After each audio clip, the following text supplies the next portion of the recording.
Ang mga Pariseo at mga religious teachers ay muli natin matutunghayan na nakikipagsalungatan kay Jesus at patuloy na nagsisikap na akusahan at siraan siya. Sa katunayan nga, ayon sa pahayag ng ating teksto, may ilan na namang mga Pariseo at mga guro ng kautusan ang nagmula pa sa Jerusalem upang patuloy na magmatyag sa ministeryo ni Jesus. Ang mga Pariseo ay kilala sa kanilang mahigpit na pagsunod sa batas at mga tradisyon. Ngunit sila ay mga mapagkunwari, nagmumukhang matuwid sa panlabas, ngunit tiwali sa loob. Ang pagkukunwari o hypocrisy ay tumutukoy sa pagkakaiba sa pagitan ng panlabas na anyo o kilos ng isang tao at ang tunay na panloob ng sarili, ang laman ng puso. Ang sinaunang salitang Grego na ipokrito ay tumutukoy sa mga aktor na nakasuot ng maskara. Sa talatang ito, pinupuna ng mga Pariseo ang mga disipulo ni Jesus dahil sa hindi paghuhugas ng kanilang mga kamay bago kumain. Ngunit iniikot ni Jesus ang talakayan at ipinakita na ang tunay na issue ay ang pagkakaroon ng isang malinis na puso laban sa panlabas na kalinisan. Itinuturo ng mga talata na ang tunay na karumihan ay nagmumula sa loob ng tao mula sa kanilang mga puso. At di magtatagal ay mahahayag sa kanilang panlabas na kilos. Hinahamon tayo ng ating aralin na tiyaking tumutugma ang ating panlabas na buhay sa ating panloob na kalagayan. Ang aral ay dapat nating pahalagahan at pagsikapan na magkaroon ng malinis at masunurong puso sa harap ng Diyos kaysa sa pagpapakita lamang ng matuwid na panlabas na pamumuhay tulad ng mapagkunwaring mga Pariseo. Kaya't hayaan ninyo ako na manguna sa ating pag-aaral sa sulat ni Mark, chapter 7, verses 1 to 23, na aking pinamagatang, ano ang marapat? Malinis na mga kamay o malinis na puso? Let us watch Jesus as He exposed these religious hypocrites for what they truly are. At gayon din naman sa ating lahat, hayaan natin na muling mangusap ang ating Panginoong Hesus sa puso ng bawat isa, pagkat maaaring makita mo na sa iyong pagsisikap para sa malinis na mga kamay, ikaw ay masumpungan na mayroon ka pa ring maruming puso. Minsan pa, ang ating pag-aaral ay mahahati natin sa 3 mahahalagang points. At ang una, ang problemang kinakaharap, mga talatang 1 hanggang 5. Sama-samang nagkatipon-tipon sa kinaroroonan ni Jesus ang mga Pariseo at ilang mga guro ng kautusan na nagmula sa Jerusalem. Nakita nila ang ilan sa mga alagad ni Jesus na kumakain ng tinapay na may madungis na mga kamay. Pinulaan nila ang mga alagad. Ito ay sapagkat ang mga Pariseo at karamihan sa mga Hudyo ay hindi kumakain maliban makapaghugas sila sa natatanging paraan ng kanilang mga kamay. Pinanghahawakan nila ang kaugalian ng mga matanda. Kapag galing sa pamilihang dako, hindi rin sila kumakain nang hindi muna sila naghuhugas ng kanilang sarili. Ito ay dahilan na maaari sa kanilang paglalakad ay may nabangga silang mga hintil na naging dahilan na sila ay maging marumi. Ituloy natin ang talata. Marami pang ibang mga bagay ang kanilang pinanghahawakan na kanilang tinanggap at sinusunod. Ito ay tulad ng paglubog ng saro, ng banga, ng mga kagamitan tanso at mga higaan. Kaya't sa verse 5, tinanong si Jesus ng mga Pariseo at ng mga guro ng kautusan, bakit hindi lumalakad ang mga alagad mo ayon sa mga kaugalian ng matatanda?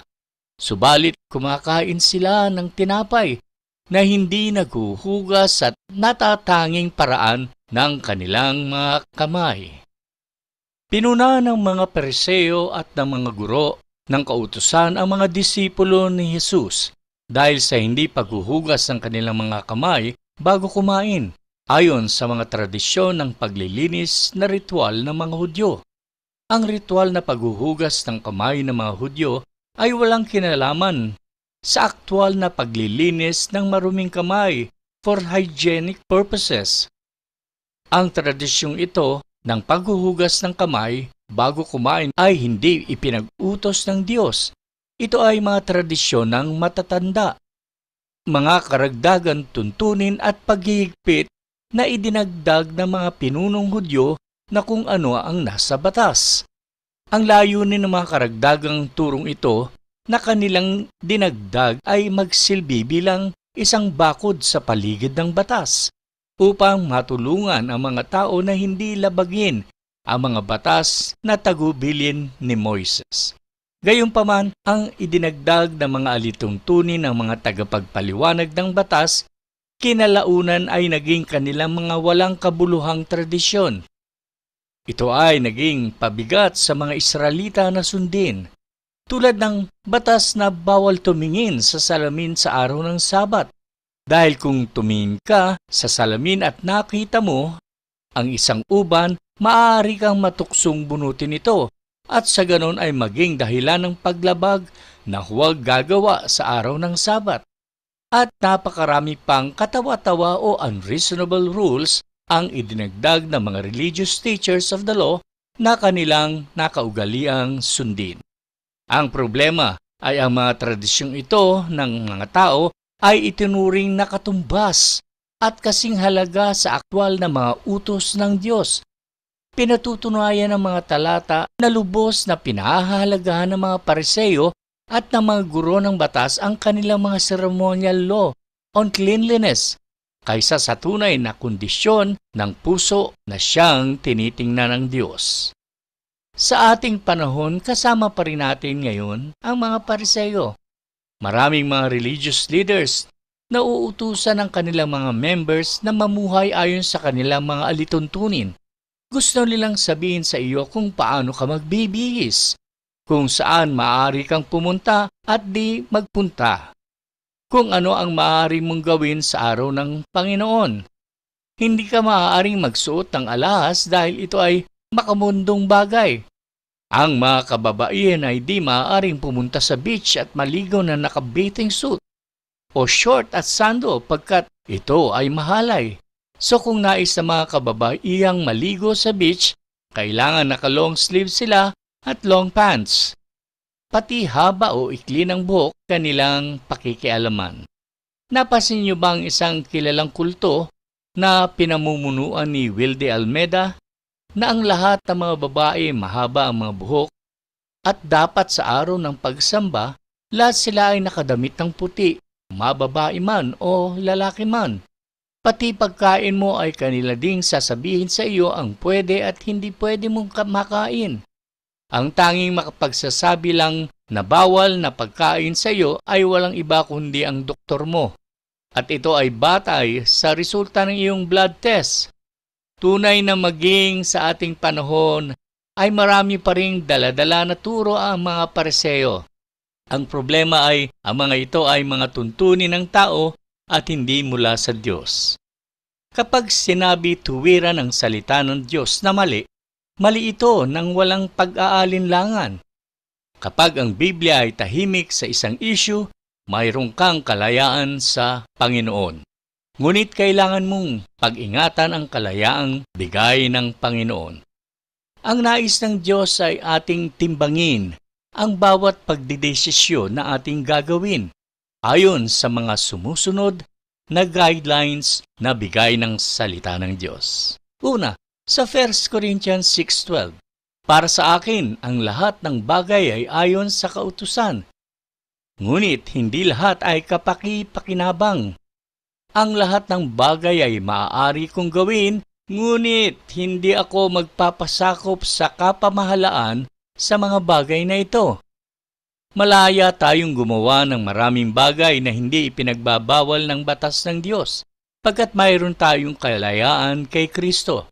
Dahil lamang sa isang bagay na pinahihintulutan. Hindi nangangahulugan na ito ay ang pinakamahusay o pinakakapakipakinabang na bagay para sa atin na gawin. Dapat natin isaalang-alang kung ang isang gawain ay talagang nakakatulong o hindi. At hindi natin dapat hayaan ang anumang bagay na magkaroon ng kapangyarihan sa atin o maging mas mahalaga kaysa sa Diyos. Ikalawa, sa unang Corinthians din. Ikalawa, sa 1 Corinthians 10:23. Para sa akin, ang lahat ng bagay ay ayon sa kautusan.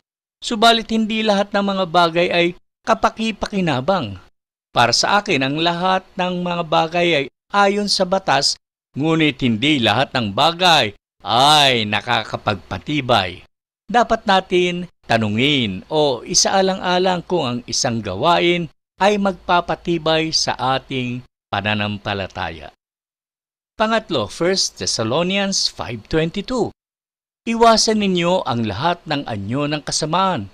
In short, mga kalalakihang, pag kayo ay inaya ng inyong mga co-workers na magpunta sa isang beer house with beautiful GROs, huwag na kayong sumama pa. Agad na iwasan ang mga anyayang ito. Ikaapat, 1 Corinthians chapter 8 verse 13. Kaya nga, kung ang pagkain ko nito ay makakapagpatisod sa aking kapatid, hindi na ako kakain ng laman kailanman upang hindi ako maging katitusuran sa aking kapatid. Remember, the person with all the rules is a weak believer. That is according to Romans chapter 14 verses 1 to 15. They use rules as fences to restrain their flesh, just as the ancient Jews did. Their man-made rules are not binding on you, but you are free to live for the Lord as He leads you. We must not forget, however, that we should not offend our brother in the things we do. Ang ikalawang mahalagang point ng ating teksto. Ang kinundemang problema, mga talatang 6 to 13. Sumagot si Jesus at sinabi sa kanila, tama ang pagkahayag ni Isaias patungkol sa inyo, mga mapag-imbabaw. Ito ay gaya ng nasusulat. Iginagalang ako ng mga taong ito sa pamamagitan ng kanilang mga labi, ngunit ang kanilang mga puso ay malayo sa akin. Sinasamba nila ako ng walang kabuluhan, na nagtuturo ng mga turong utos ng tao.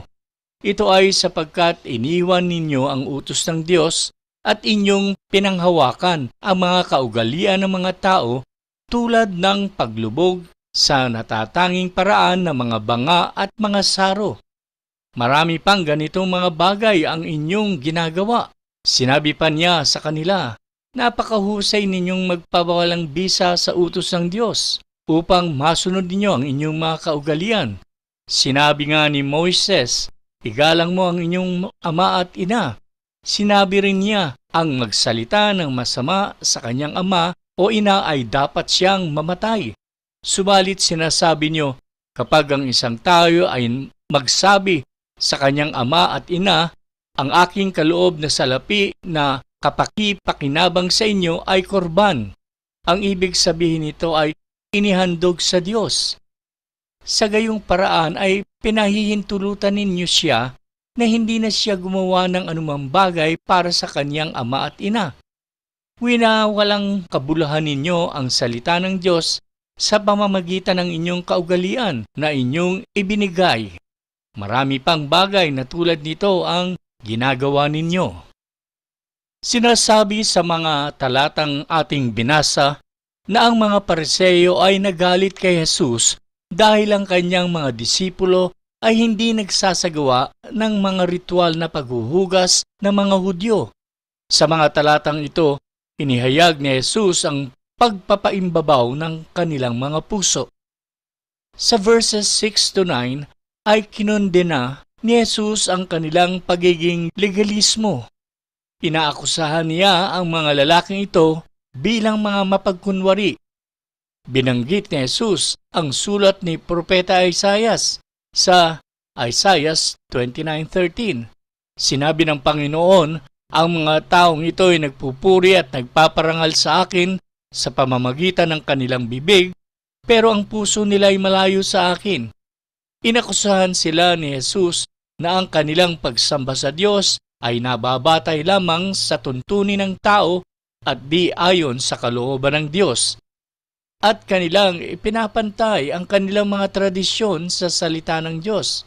Ang Mishnah, isang koleksyon ng mga tradisyon ng mga Hudyo sa Talmud, ay nagtala mas malaking pagkakasala ang magturo ng anumang bagay na salungat sa tinig ng mga rabay kaysa sa pagsalungat sa mismong kasulatan.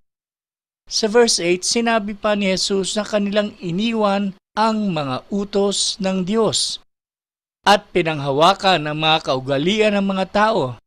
Samantala naman sa verse 9, sinabi ni Jesus sa kanila na pinawalang bisa nila ang mga utos ng Diyos upang mapanatili nila ang kanilang mga tradisyon. Kinondema ni Jesus ang kanilang lantarang pagpapaimbabaw. Itunuturo nila sa mga tao na ang paraan upang maging tama sa Diyos ay ang pagsunod sa lahat ng kanilang mga tuntunin. Kung magkagayon, tunay na malulugod ang Diyos sa kanila. Tunay na nalayo na sa katotohanan ang mga tinuturo ng mga Fariseyo sa kanilang mga kababayan. Hindi lamang kinondema ni Jesus ang mga taong ito sa pagiging legalismo, inilantad o inexpose din ni Jesus ang kanilang pag-iwas o pagpilipit sa kautusan ng Diyos. Sa mga talatang 10 to 13, pinakita ni Jesus kung paano nila binago ang magandang diwa ng isang mahalagang utos ng Diyos sa pagtuturo nila ng korban. Ang ibig sabihin ng korban ay a gift offered to God. Maliwanag ang ikalimang utos ng Diyos na kanilang natanggap sa Mount Sinai. Exodus 20, verse 12. Igalang ninyo ang inyong ama't ina para mabuhay kayo ng matagal sa lupaing ibinibigay ko sa inyo. Samantala naman sa Exodus 21:17, sinasabi ang ganito, ang sinuman lumapastangan sa kanyang ama at ina ay papatayin. Ang idea sa likuran ng utos na paggalang sa mga magulang ay kasama ang paglalaan ng mga anak sa mga pangangailangan ng kanilang mga magulang, lalo na sa kanilang pagtanda. Karamihan sa ating mga Pilipino ay naniniwala pa rin diyan, mapasa ngayon, lalo na kung kaya naman ng mga anak na tustusan ang mga kakulangan ng kanilang mga magulang. Well, itong mga nagmamagaling na mga rabay o guro ng Israel ay nakahanap ng isang paraan upang makaiwas sa utos ng Diyos na ang mga anak ay dapat sinusuportahan ng kanilang mga magulang. Kung sasabihin ng mga anak na ang kanilang pera o ari-arian ay korban, isang regalo na inalay sa Diyos, maaari lamang nilang gamitin ang pera o kanilang mga resources sa mga sagradong bagay. Kaya naman, wala silang pakialam sa pangangalaga ng kanilang mga magulang. Sasabihin lang nila kay nanay at tatay na ang kanilang lahat ng resources ay nakalaan para sa Panginoon at wala silang makukuha. Ay, cold heart, di po ba? Ang isang anak na makapagsabi ng ganyan sa kanyang mga magulang. Kaya't sinabi sa kanila ni Jesus na ginawa nilang hindi epektibo ang mga batas ng Diyos sa pamamagitan ng kanilang mga tradisyon. Again, this same attitude still exists today. People have their rules, but they don't live by them totally. When the rules become an inconvenience, they find a way to go around them. That is called hypocrisy. Walang lumitaw na gurong tulad ni Jesus. Nagsalita siya ng may banal na awtoridad. Pinamalas niya ang kanyang soberanong kapangyarihan. Literally, tinupad niya ang buong kautusan. Gumawa siya ng maraming kamanghamanghang mga himala. Gayunpaman, hindi makapaniwala mga legalistikong Pariseo na siya ay mula sa Diyos dahil pinahintulutan niya ang kanyang mga disipulo na kumain ng hindi naghuhugas ng kanilang mga kamay. Tunay na ang mga Pariseyong ito ay mga bulaang guro ng Israel. lubusang mapagkunwari at bulag sila sa mga katotohanan ng Diyos. Nakalulungkot ang parehong saloobin ay nasa sa karamihan ng mga tao ngayon. Maging sa malalaking denominasyon na nagsasabing sila ay mga Kristiyano. At sa pagkakataong ito, tayo ay tuturuan ni Jesus na hindi mahalaga kung ano ang iyong ginagawa sa labas. Ang tunay na espiritualidad ay kung ano ka sa loob. Ang ikatlong mahalagang punto ng ating teksto ay sa mga talatang 14 hanggang 23. Ang pagbigay liwanag sa problema. Muling pinalapit ni Jesus sa kanya ang napakaraming tao at sinabi niya sa kanila, "Makinig kayong lahat sa akin at inyong unawain ang aking mga salita. Ang nagpaparumi sa tao ay hindi ang pumapasok sa kanya mula sa labas, kundi ang lumalabas sa kanya. Ang sinumang may tainga na nakaririnig ay makinig." Iniwan ni Jesus ang napakaraming tao at nang makapasok siya sa bahay, tinanong siya ng kanyang mga alagad patungkol sa talinhaga. Sinabi niya sa kanila, "Kayo ba ay wala ring pangunawa? Hindi ba ninyo nauunawaan na anumang bagay na pumasok sa tao mula sa labas ay hindi nagpaparumi sa kanya? Ito ay sapagkat hindi ito pumapasok sa kanyang puso kundi sa tiyan at ito ay idinudumi sa palikuran." Sinabi ito ni Jesus upang ipahayag na ang lahat ng pagkain ay malinis. Sinabi niya, ang lumalabas sa tao ang nagpaparumi sa kanya. Ito ay sapagkat mula sa loob, sa puso ng tao, nagmumula ang masamang kaisipan, mga pangangalunya, mga pakikiapid, mga pagpatay, mga pagnanakaw, mga pag-iimbot, mga kasamaan, pandaraya, kalibugan, pagkainggit, matang masama, pamumusong, kayabangan at kahangalan. Ang lahat ng kasamang ito ay nagmumula sa loob at siyang nagpaparumi sa tao. Muli sa mga talatang ating binasa, si Jesus ay nagbigay ng ilang pagliliwanag sa paksang ito. Sinabi ni Jesus sa mga tao sa verses 14 and 16 na hindi mahalaga kung ano ang pumapasok sa katawan tulad ng pagkain, kahit pa di nakapaghugas ng mga kamay. Ang nagiging sanhi ng espiritual na karumihan ay ang mga bagay na nagmumula sa puso ng isang tao. Ang mga disipulo ay nalilito dito, verse 17, at tinanong nila si Jesus tungkol sa kung ano ang kanyang ibig sabihin. Binigyan ni Jesus sila ng mabilis na aral sa subject na anatomy. Sa verses 18 to 19, ipinaalala sa kanila na ang pumapasok sa katawan ay sa tiyan ang punta at idudumi lamang at hindi ito nakakaapekto sa kanyang pagkatao. Oo, ang ibang pagkain ay maaaring maging sanhi ng sakit ng katawan, ngunit hindi ito maaaring magdulot ng sakit sa kaluluwa. Sinasabi sa atin ni Jesus na ang mga panlabas na bagay ay hindi maaaring maging sanhi ng espiritual na karumihan. Sa verse 20, inihayag ni Jesus na ang espiritual na karumihan ay palaging bunga ng maruming puso. Bawat kasalanan na ating nagagawa, kasalanan man ng katawan o ng isip, ay nagmumula sa ating puso. Ginagawa natin ang mga bagay na ginagawa natin dahil sa karumihan na mula sa puso. Ang pagsunod sa mga panlabas na alituntunin ay hindi magbabago sa puso. Ang puso ay mababago lamang sa pamamagitan ng kapanganakang espiritual. John 3 verse 3 and 7. Nagagawa ni Jesus na linisin ang maruming puso sa pamamagitan ng kanyang banal na dugo. Nagagawa niya ang isang makasalanang tao na maging isang bagong nilalang. 2 Corinthians 5:17. Samantala sa verses 21 to 23, binigyan tayo ni Jesus ng isang bahagyang listahan ng mga saloobin at pagkilos na nagdudulot ng espiritual na karumihan. Ito ang mga bagay na nagpaparumi sa atin sa paningin ng Diyos. Suriin natin ang listahang ito ni Mark at tingnan kung ano ang kalagayan ng ating sariling mga puso ngayon. Masamang kaisipan. Ito ang ugat ng lahat ng sumusunod sa listahan. Kapag ang isang masamang puso ay nag-isip ng masasamang hangarin, ang masamang tao ay isa sa katuparan ang mga ito.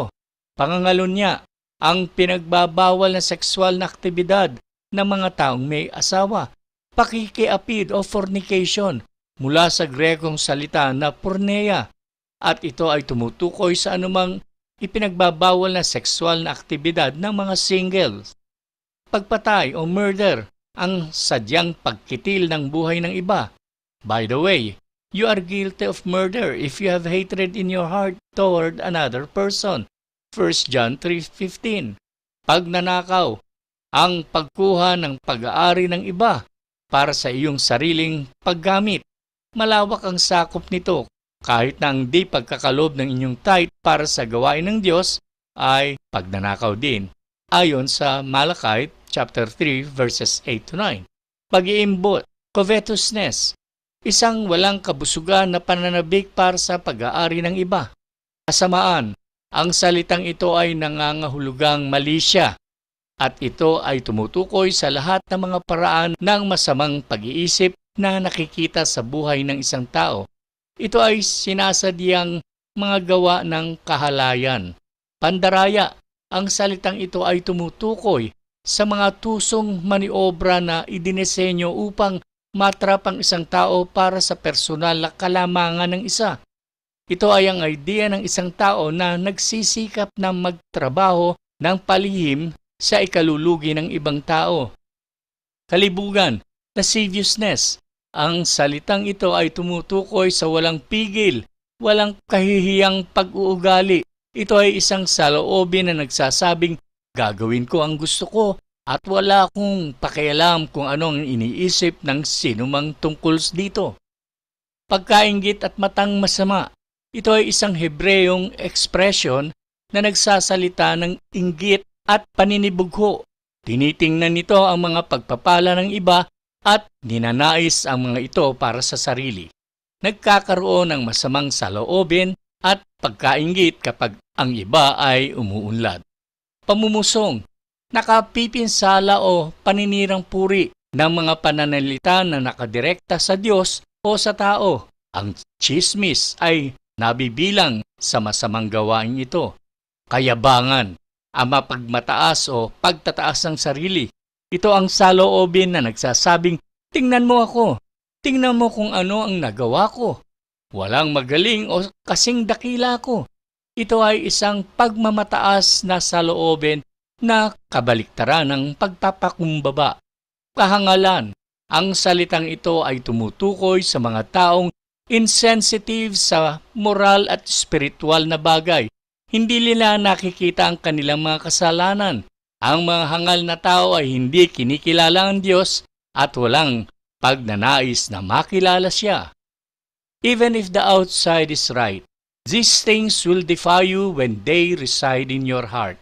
The religious Jews did everything by the book, but they were still responsible for sending Jesus to the cross. Outwardly, they were clean, but inwardly, they were defiled.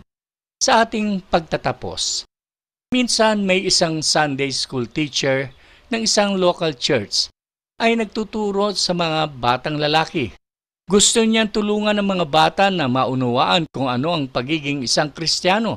Kaya nagtanong siya sa kanila, wika niya, bakit ako tinatawag ng mga tao na Kristiyano? Nagkaroon ng ilang sandali ng katahimikan at pagkatapos ay sinabi ng isa sa mga bata, siguro po dahil hindi ka nila kilala. Katulad ng batang iyon, palaging sinasabi ni Jesus sa mga Pariseo at sa mga religious teachers kung ano sila. Sinabi din ni Jesus sa kanyang mga disipulo kung ano mismo ang nasa puso ng mga tao. Sa gitna mismo ng ating teksto ay ang verse 16. Sa talatang ito ay sinabi ni Jesus, ang sinumang may tenga na nakakarinig ay makinig. Ang tanong, ano ang sinasabi ng Panginoon sa iyong puso ngayon? Ang problema ng sangkatauhan ay problema ng puso. Jeremiah 17:9. Doon tayo tinitingnan ng Panginoon. 1 Samuel 16:7. Yan ang bahagi ng tao na kailangan baguhin. Handa ka bang baguhin ni Jesus ang iyong puso? Ito muli ang inyong lingkod at tagapagturo, Brother Ed. God's blessing be upon us all.